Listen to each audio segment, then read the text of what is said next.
तब समझी जी रिश्ता के बात आगे बढ़ाओ जाओ। रिश्ता के बात बढ़ावे से पहले दहेज के बात कर लिहल जाओ। हमरा लगे लड़की सिवा कुछो नहीं खे। अरे ऐसे कैसे हो सकेला? बिना दहेज के कोनो बात ना होगी। चला बेटा।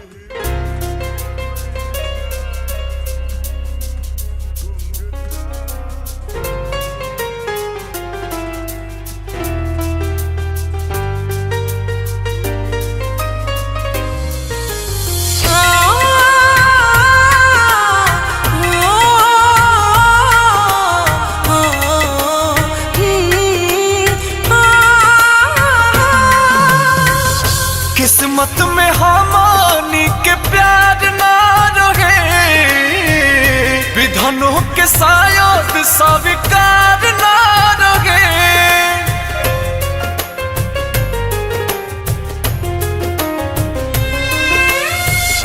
किस्मत में हमानी के प्यार ना रहे, विधनों के शायद स्वीकार ना रहे। हमारे शादी में न आई हा तो हमारा घरे, जब साथ देवे के नारा है तब प्यार काहे के कैला तू। पल पल तड़पे दिल आह भरे, काहे हमरा से दूर हो गइला तू। जब साथ देवे के नारा है।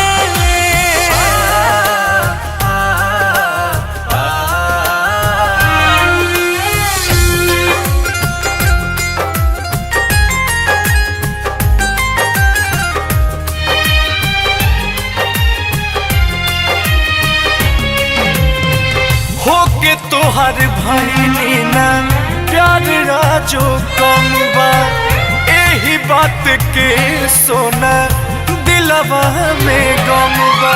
जानू गईनी मिलल के हो प्यारी की राहे, मतलब के खाली हमसे यारी। आजो तोहरा के छोड़ के दिल ना करे, जब साथ देवे के नारा है तब प्यार काहे के कैला तू। पल पल तड़पे दिल आह भरे, काहे हमरा से दूर हो गइला तू। जब साथ देवे के नारा है।